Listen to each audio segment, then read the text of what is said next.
we are so caught up in life, and you can list all the areas of life in your world, right? Your family, your relationship, your work, your health, and all these things take us in so many different directions. And they're all encompassing, and they move very fast. And what they do is make it really easy to not be present. And it is in presence that all of this works best, because it's not about someday. It's not about, oh, well, when I get this job, then I'll have this. Or tomorrow, when we knock out this presentation, that's going to open up all these things. There is only now, and I fall into this trap because I'm always thinking about sort of, three-dimensional chess and how things are moving. But the presence and the source of now is really key to everything we're talking about, whether it's integrity piece or how you're coaching and working with people, how you're being experienced by people, the whole concept of like being okay with failure because that's feedback and I'm going to learn from that. All that lives only in the moment. You don't have anything else. Welcome to the True Leadership Podcast, where we sit down with executive leaders to explore what leadership really means through the lens of their stories, their wins, their struggles, their vision, and their lessons along the way. I'm Ty Hammond, founder of One Mountain Leadership and creator of the True Leadership Approach, an awareness-based path that helps leaders shift their focus from what to do about their problems to how to grow from them. Whether you're just stepping into leadership or are well-seasoned and at the top of your game, your potential won't be realized following someone else's script. But you can draw insights from their stories and turn it into wisdom by putting it into practice in your own life. Welcome to the True Leadership Podcast, where we explore the essence of leadership beyond tactics and performance by sitting down with executives to hear what matters most to them. I'm your host, Ty Hammond. Today's guest is Eric Goldstein. Eric is a growth and platform leader in media and entertainment with a track record of scaling streaming businesses and driving digital innovation. As VP of Business Development and Global Partnerships at QuickPlay, he helps shape the future of streaming through strategic alliances, AI-powered platforms, and next-generation viewer experiences. Eric's career has spanned leadership roles at Disney and ESPN, where he's built and scaled OTT and content ecosystems across the globe. Known for connecting opportunity, strategy, and execution, Eric is passionate about transforming how audiences engage with content and how technology brings those experiences to life. It's a pleasure for me to have Eric on the podcast today. Welcome to the show, Eric. Thanks. Glad to be here. So I always start here with this question. Every leader, every human, of course, has a beginning, the stories that shaped us, have found, of course, who we are as leaders at work and life starts taking shape long before we make it to the executive office, long before we advance to any position of leadership. I'm curious if you'd be willing to share who's someone from your early life or maybe an early experience that helped shape the kind of leader that you are today. Yeah, I love that question. So one thing that comes to mind is something that happened to me when I was in middle school. I was a baseball player, and in gym class we were doing gymnastics, and the teacher in that class was actually the high school gymnastics coach, right? And it's myself and a few friends, and we're all like, we're in other sports, but he recruited us to join the gymnastics team when we got to high school. Okay. Which is great. I think he saw that we were just having fun and we were, trying things. We were a little bit fearless. And that, I think the experience I had of him seeing that as an opportunity for us and bringing us into the team, and then who he was as a person, as like a coach. Right. And for me, like the best leaders that I learned from and the ones I experienced are coaches. Right. So he knew how to push us and challenge us. He, created the culture that was all about team. He taught us how to drive our own practices, how to drive our own conditioning. In a sense, we had to learn how to kick our own butts, although he was always there to do that as well. I'll never forget wind sprints and having buckets next to us in case we were going to throw up. But I think who he was as a person and what he saw in us and then how we brought that out is really the best example of a person who early on in life that I learned a lot from and look to, in many ways today, look to emulate. Well, several things resonate with me in that story. First is that I have a son in 7th grade who is very much into the sports. And I'm curious, how he would reply to an invitation like that, which is really cool. I guess I'm curious to hear if you could talk a little bit more about this coach and that experience. In what ways do you feel like you see how that experience shaped you showing up in how you lead today? Yeah, well, I think in a couple of ways. So first of all, I got an appreciation for leadership as part of the culture and the fact that all of us were expected and challenged to be leaders being on the team, whether you were a freshman or a senior. Obviously, the seniors were expected more and they really did step into that role. So even that in itself, it wasn't all about there's a coach and he's the leader. You know, leadership shows up in all of us at so many different times, and no matter where the level that we're in. And I feel like that's something that as we go deeper in today will probably come out more as a theme from this. Yeah. And then just he as a person, he wasn't he never backed down from challenging us, but he was also very empathetic. He held us to a high bar, but he also got up underneath and supported us when we needed it. So it's just a great coach. And I have a son who's he's about to graduate college, but when he was in high school, he was on the lacrosse team. And one night I was going to pick him up from a game, and they all get off the bus. And immediately, they all pull their bags off and they line them up. It was like impeccable in how they put them up and staged them. And then they all went in front of the bus and they got in a circle and got their hands around each other. And the coach was just standing off to the side, and these guys, like, they were finishing their day, their game. I don't even know if they won or lost. It didn't matter. What they were doing is they were celebrating the performance that they had done that day and being a team, right? And this was self-generated. And I literally was feeling weepy when I was watching, because it not only reminded me what that was like for me, but just also like feeling so fortunate that my son has had that experience with a coach like that he is going to bring into his life as he moves on, knowing who he is as a person. But that's to me it's very similar to what I got to experience and what I think is like really important for all of us, not just to have an experience, but how we show up and how we're part of a culture and a team and the leaders that we say we are. Absolutely. I really love that visual of the leader standing outside of the circle and how that's self-generated. The other thing that I really hear there, and I think about this all the time, is that right challenge, that sweet spot of both support and challenge. Mm-hmm. And what it takes from a leader to know, right, where and when is the challenge needed and when is the encouragement and support needed, is such a human and like an attuned capacity or ability. So I'm guessing that a lot of the threads that we've hit today are going to continue coming up in the conversation. Yeah, I think so. Of course, what we're doing here is exploring the essence of true leadership. Of course, true leadership means different things to different people. I'm curious to hear, what does true leadership mean to you? What makes a true leader in your eyes? Yeah, well, I think you just touched on sort of the first level aspect of it, right? Where when you're a leader, you're given a responsibility and you're put in a position where you're trying to accomplish something, right? Or you're leading a team where together there are goals and objectives that you are setting out to reach, right? So that's sort of the like I said, the surface level, I think, understanding what leadership is for people. But I believe like there's more to the dynamic of leadership, right? That goes beyond that. And for me, it's about being someone exactly like a coach, someone who's going to elevate performance, right? So that being sort of the second level of things. But if I can go further, I would say as I think about this, there are three things that I would want to double click on that are like the dynamics of or aspects of leadership. Okay.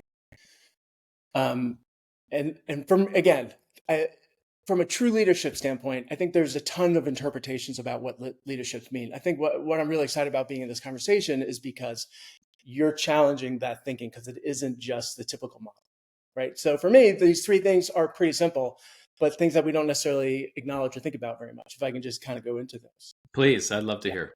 Okay, so the first one is how others experience you as a leader. So what I mean is, right, we all have titles.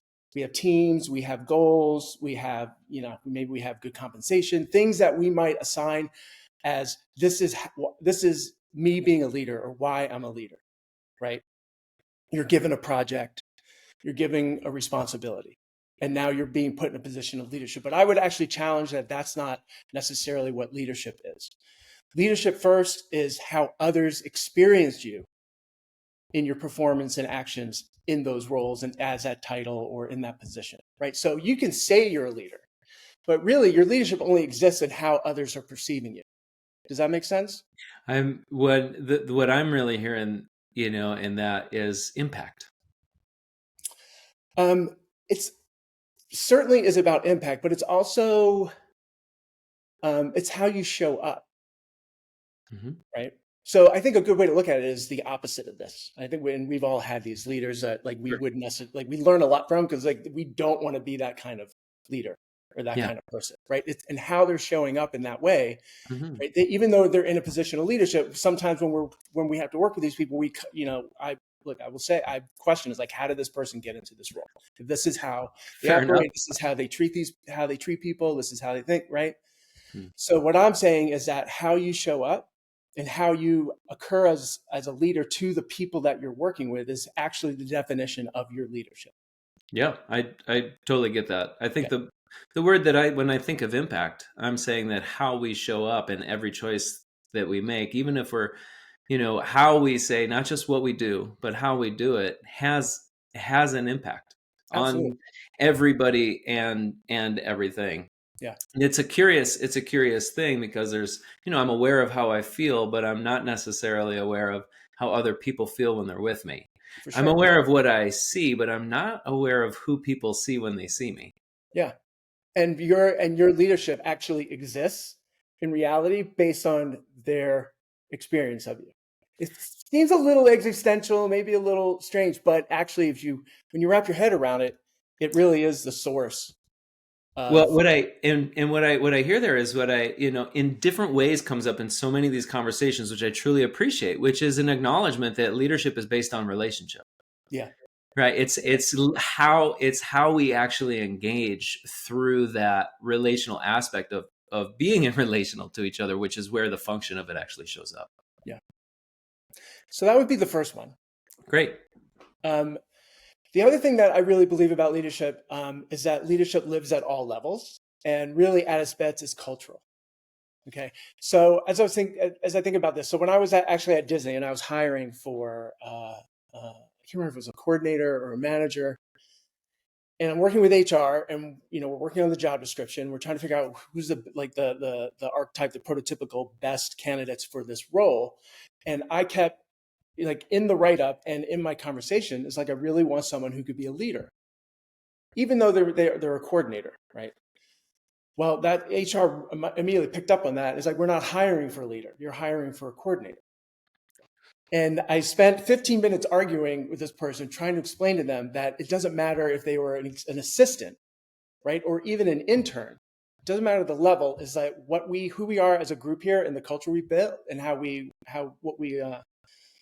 what we have from an expectations and performance standpoint. It's like everyone is a leader, right? So I want to make sure the person I hire has great potential for leadership and is going to day one be willing to go down the path of nurturing that and showing up as a leader. Well, so important to me. You always take up that argument. I couldn't agree more. What's the third one, Eric? Third one. Okay, so the third one is really we can spend like an hour, probably a whole day. I could probably write a book about this.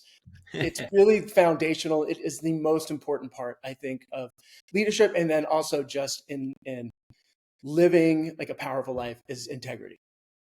Okay. And I think integrity fuels performance. It's what sort of powers or creates results. But for me, integrity is defined as the state of being whole and complete. Okay. So what it isn't is it's not moral, right? It's not right or wrong. It's not good or bad.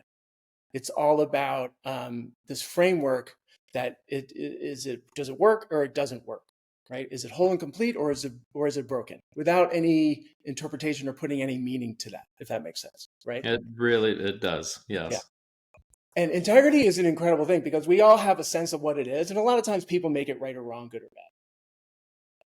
Um, the other thing about it is that it's like the operating system that is always on. Another way, I heard one person talk about it conceptually, like integrity is a mountain with no top, like this mountain that you're climbing that you'll never get to the top of. It is a practice. It is something you're always doing.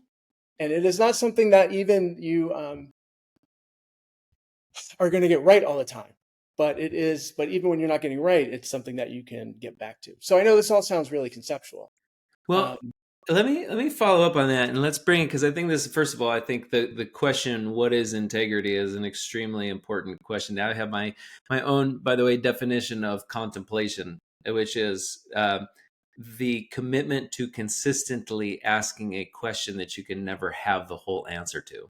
And it strikes me that the question, what is integrity, is a question worth contemplating. What I'm curious, and I hear, and I think something very similarly. I think oftentimes the definition of integrity is shallow to some extent, or misses the point to some extent. It's more than just doing what you're saying you're going to do. It's actually a lived in the moment experience of, wholeness, and Yeah. does something work well or not. It's actually quite functional, Yes. and it's not based on interpretation or judgment. So I'm totally tracking you there. Totally. Yeah. What I'm curious about is, because this is so much about what the work that I do is very much based on this, is like, to what, like, what's the way in which you are able to discern or determine whether that wholeness is operating, in other words, whether you're in or out of integrity? Totally. Yeah. Yeah. It's a really good, it's a great question, because in concept, this whole thing is not very complex, right? You're very simply, like, if you look at how people live their life and how you live your life, integrity starts with the word that you get, right? So, like the other day, my daughter went to her girlfriend's Thanksgiving dinner, right? 20 girls all coming together, and they all cooked something, and she was getting picked up by her friend, and the friend was 30 minutes late, right? So she said I was going to be there at 6. They didn't show up until 6:30, and she was very present to the impact of that, right? This was a great lesson for her to understand very simply what integrity is and how it actually. Now she started going into bad and wrong, and how could she do this to me, and we're going to be late, and turn it into the whole big complaint thing, without really understanding that, like, in this conversation about integrity just being the state of whole and complete, this doesn't work. And you said you were going to be here at 6:00, and you're not here at 6:00. And now the impact is I'm going to be late. We're not, the people who are waiting for us are going to wait for dinner. They're not going to have the food that we've made them. The evening's going to end at 10. So now it's been cut short, right? It can go on and on. And being, like you said, being present to that, I think, is really important. So, yeah. Okay. Or So, no, as a practice to, like, notice I'm out of integrity, as a practice of coming back into it. And how do you do that when you're not even really someone who thinks about the integrity as a way to operate from, right? So typically, I think it's kind of funny, because even as someone who has that always front and center, if something is not working, if something's not going the way I've designed, or, like, a customer's not calling me, right? Or a presentation's going poorly, or I don't know, something that we've built is broken. It's typically, I have to pause for a second, and it really does bring, the first question is like, where is integrity out, right? Which tends to look like, is there something I didn't say to somebody that I needed to? Is there a communication breakdown somewhere? Is there something that I said or I committed to doing that I didn't do, right? It breaks down. I mean, and things break down all the time, but the key thing is like, where is it integrity out with me, right? Things happen in the world, but that's circumstance. That's totally different, right? Because even in the face of circumstance, I still have the ability to be, I can be in integrity. Yeah. Well, what you're talking about here is, I would say, the foundation. I call it the keystone agreement with oneself, which is accountability, the ability to account for my own contribution to whatever it is that I'm experiencing.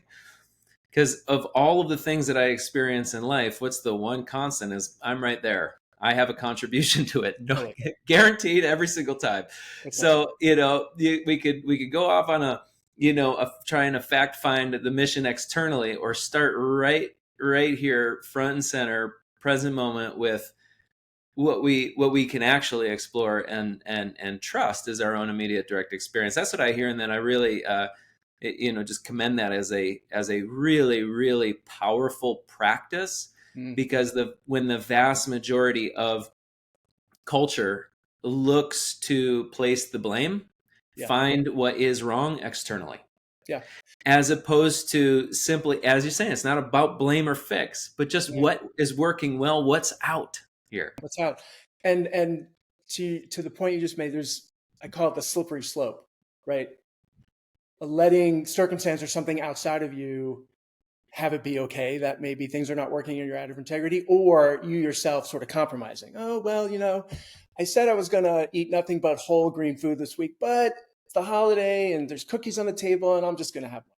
Again, it's not bad, right or wrong, but I've made a commitment and now I'm going it. So that one little 0.5% thing, is that really going to be a big deal? Well, if you're someone committing to like living a life of integrity, right? I know, even though the rest of the people in the room may not know, that cookie is me being out of integrity. Again, not right or wrong. It's just I gave my word to something else, and now I've you know I've done that. Yeah. And Yeah. this and so whether it's 0.5% or 10% or 20%, right? It's a slippery slope. It starts becoming easy to justify making decisions, acting a certain way, treating people a certain way, doing things, not doing things, how you show up in the world. And it goes back to my earlier point about your leadership is how you are experienced by others, right? Yeah. Which is why integrity, I think, is foundational to all of this. Agreed. And in that way, it's a muscle and a practice. In a That's part of practice, what I for sure. mean that too. Yeah, because look, So if it you're doing really is big a things, if you're up to big things, it's going to go out. It's going to yeah. happen, So and it's that's really fine. a great lead in. It's really a great lead into my next question. It's apparent to me in speaking with you that, there's a lot of self awareness, the commitment to growth, to integrity there. That is uh, often indicative of a willingness to commit to that growth journey over time. So I'm curious, thinking about your journey over the past few years, what's been the most valuable investment that you've made in yourself and your leadership and your personal growth? Yeah. Well, I'm sure you'll appreciate this. So I've had multiple coaches. I have one specifically that I've worked with for probably 10, I've known and worked with 10 years. This is somebody who we share a similar mindset. We share the same language, so we can get like right to it when we're dealing with, in our sessions, our time Fantastic. together. I just want to say I love to give folks a shout out where a shout out is due. So please feel free to if you would like to honor that Oh, person here. sure. His name is Daniel Barth. And I can't even remember his business name. Well, you were probably starting to work with him before he even had it at Yeah, 10 years. before he even had his website. Yeah. Yeah, so I just love to anybody who's engaged in helping cultivate true leadership. I love to get their name out here. So Yeah, so I find it very helpful. A lot of it is, I'm sure you probably, you work with your, people you work with this way. Like I have to generate it. I have, it's not like I just show up and it's like, what are we going to talk about today? Like it really is very specific to things that are going on for me, and then we attack it, right? yeah, And I will say this also, and it goes back to the integrity thing. Like if there's one area of life that's not working, and maybe that's something you take on in coaching, I'm sure it's showing up in every other area as well, right? So it's really multifaceted that way. the way you do anything is the way you do everything, right? Yeah. So coaching has been really helpful. I've done a ton of like being at Disney is surrounded by literally some of the best minds and leaders.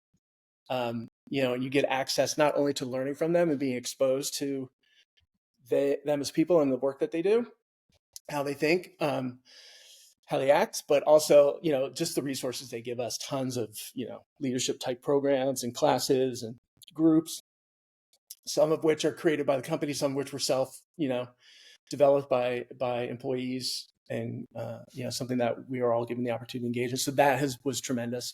And just other programs and things where being engaged in this conversation and surrounded by really people who have a similar commitment to like living that kind of life, and then they will hold your ass accountable, right, to it, There you go. and expect you to do the same. That is So really helpful. it does take a structure. It takes surrounding yourself with the right tools and people, and so you put it to practice every day. Well, there we are again with the seeing the leadership as something that exists only in relationship Yeah. to others, right? It just consistently comes back as a pattern here in these conversations.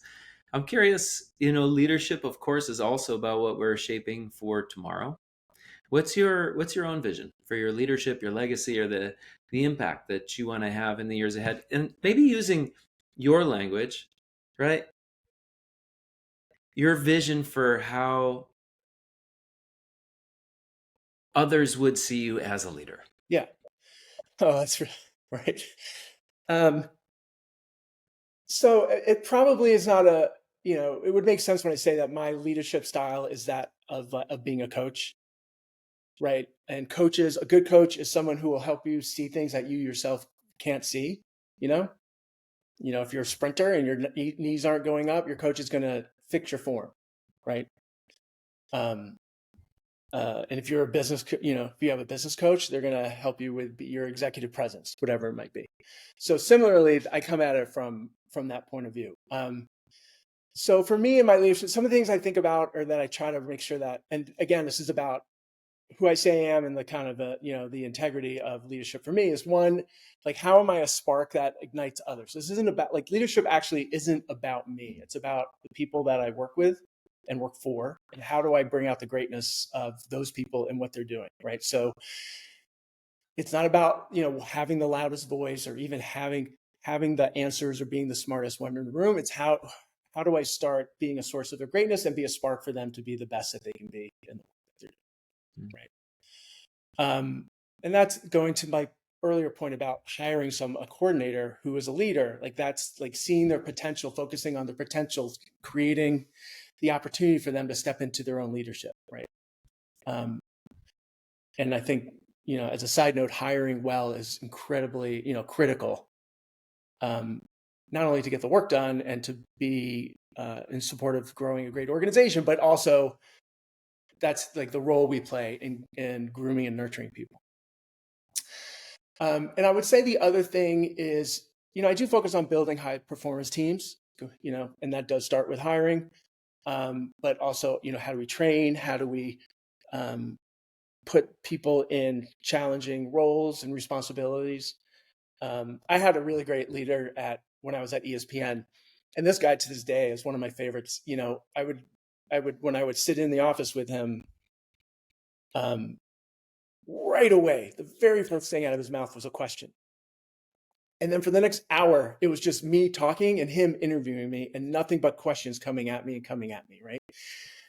And because he was legitimately, like authentically interested and curious and wanting to learn. And not only was he just trying to be in conversation and learn, and to your point, which is a source of being in a relationship, but he was taking this in and it was going to show up somewhere for him later in just a decision or a presentation or him managing and mentoring somebody else, right? So I really got a sense of like, wow, he's like really interested. I'm making a contribution here, to the point where then after like the second time that happened, every time I would go, because I was on the West Coast, he was on the East Coast, when I would visit, I made sure the first thing I walked in that room, I was the one who started asking questions, so I just got him and now I'm just peppering him with questions, similarly, just grabbing information. And I it love became that. a game that we played.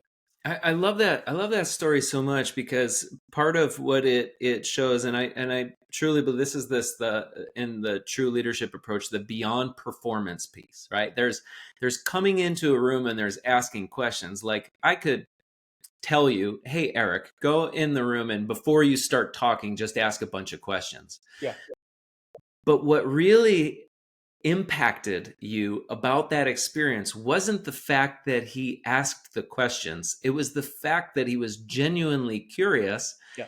and that he actually received what you said in a way that you knew was going to show up. That's what makes the difference. It's not just the doing the thing, the asking the question, which can be done, but you can't do curiosity. I don't care how many questions you ask. Mhm. Curiosity isn't a thing that can be done. It is. And that, I think, gets to that impact, that how other people actually experience you piece. Yeah, because look, we all quickly, you know, we all have minds, fast moving minds. We have a point of view and we think we have answers and we know how things are going to work. And we just operate that in a very fast paced, multitask world. But to be someone who will pause and think and ask questions because it's always a beginner's mindset opportunity to learn and see what, where I heard someone call it magic and miracles, right? Like the things that you're not expecting to show up um, in that conversation or an idea, a spark, a challenge, whatever it might be. It starts there, and like you said, being someone who's genuinely interested to learn and understand, and sort of open things up for that. So I learned that, and I know I grew in those conversations, right? Absolutely. It wasn't just me being interviewed. Yeah, I was fantastic. in the questioning, being challenged as well for my thinking. Well, speaking of growth, of course, true leadership is always evolving, requiring consistent growth. So thinking about what we've talked about today, what true leadership means to you, your vision for the future, all of that. What is your growing edge right now, right? What are maybe some of the ways that you're being stretched or tested in your leadership and in life today? Wow, really good question. So I guess I would start by saying, like, one thing I learned about myself at Disney is that I love having 1,000 balls in the air and then someone tossing another 1,000 at me and just kind of giggling at the absurdity of it, right? Because it's so much. But I also operate really well that way, and so I'm not like trying to be busy or trying to be an adrenaline junkie, but I am always looking for ways to grow. Like I've gotten trained and tooled as someone who's like, there's always a new direction to go, a new place to learn. Um, and then how does that inform not only my performance and what I do, but who I am as a leader and how I can coach and grow others. So right now, one of the things I'm doing is almost putting on sort of like that intern or coordinator hat, and I'm just diving deep into what AI is and what it means for the industry that I'm in. Right. So what that means, and again, I'm doing this through a leadership lens. So I'm not the kind of, like, I've done courses, I've taken some of the Google classes and other companies, and I've got the certificates. Nothing sticks. I don't learn that way.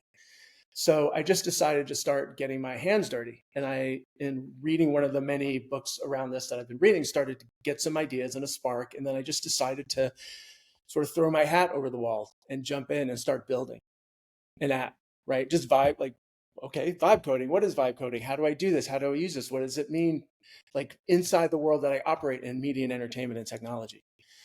And that's been an incredibly, just an exciting path to be on. I've a bunch of firsts for me, and I think that's the thing, right? Like, sort of new dogs, old dog, new trick, kind of like just stepping into something new every day. I mean, I've set up my first GitHub. I'm coding in Virtual Studio, like things I've never done in my entire life, because I don't know if it's not I wouldn't be able to, or just haven't had time to. And learning a ton and breaking stuff, and that's okay, right? Because it's in the breaking is accelerating the learning, and it's really opened up my experience of how I operate, how I think, but then also what might be possible for me in future roles in the work that I'm doing now, and how it's informing my conversations with our partners. I work with technology partners, so it's only going to be a better place to come from a leadership standpoint, um, in a partnership, and how we, are building the business that we're building. Again, in the relationships, you can't do it yourself. So I'm challenging myself right now to take on new things like that. And it's been, every day, fruitful. I will tell you, it's given me a bit of a spark. I've got my full day's work that I do, but I'm waking up, I just want to get up like 2 hours earlier to do this, and I'm staying up 2 hours later to do it some more. Like there's definitely a lot of passion around it, which is really fun. Well, fantastic. I'm feeling the resonance, in my own life as you're speaking of that, in a similar point right now in my life as well. And what listeners won't hear is the little bit of the conversation that you and I had a little bit prior to this, which was And I really appreciated this. You're like, let's make sure that this doesn't stay too conceptual and let's get into the actual, right? And that's a lot of what I really hear from you is, the conceptual going to get the certification is whatever, but we make the road by walking it through Yeah. the immediate direct experience. We don't read a book on how to run after never crawling, Yeah. and because we have the knowledge of the mechanics, get up and be able to run. We still got to crawl, we still got to stumble and fall down and take a step after step. So I really appreciate that wisdom to share there. Here's this last question is a little bit actually more of an invitation. You have the time and the space here to offer to our listeners whatever it is that's most in your mind and heart to share right now, anything at all. The floor is yours. I think you said it early on. And I think it's something people hear a lot. They wear, it's on a t-shirt or a bumper sticker, and it's all about like presence, right? And being here now. There is, and again, for fear of getting too existential, but truly, I think there's so much magic in that one little comment that you made, because it is key. We are so caught up in life, and you can list all the areas of life in your world, right? Your family, your relationship, your work, your health, et cetera. And all these things take us in so many different directions. And they're all encompassing, and they move very fast. And what they do is make it really easy to not be present. And it is in presence that all of this is works best, because it's not about someday. It's not about, oh, well, when I get this job, then I'll have this, or tomorrow when we knock out this presentation, that's going to open up all these things. There is only now, and I fall into this trap because, like I said, I'm always thinking about sort of, three-dimensional chess and how things are moving. But the presence and the source of now is really key to everything we're talking about, whether it's integrity piece, or how you're coaching and working with people, how you're being experienced by people, the whole concept of like being okay with failure because that's feedback and I'm going to learn from that. All that lives only in the moment. You don't have anything else. And I just challenge everyone to really appreciate that and look at when you were not that, right? Look at when you were allowing your mind to take you into what happened yesterday or what you need to do tomorrow. And it will literally, it's a time, it is a hack for time. It's a time, it will slow time down. It will give you it will give you everything you've ever dreamed of in that moment, truly. But everything else is a distraction.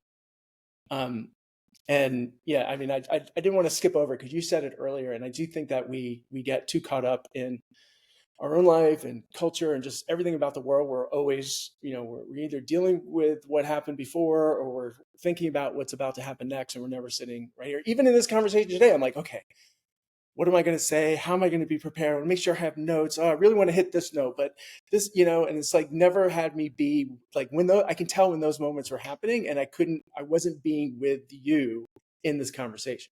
Right. And you could probably tell. And I think that is that's just magic for people, like to really, and it's a practice. Again, I think I heard you do yoga. I do yoga. We meditate. Like it's practices. You get better and better. You're never doing it right, but it is one of the most important ones I think to take on.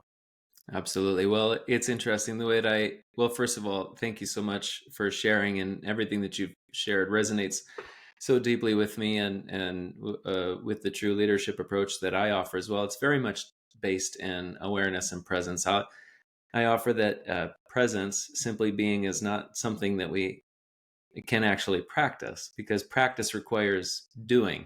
Yeah. Presence is the fruit of practice, and the practice is what you acknowledged is catching ourselves when we're not present. Yeah.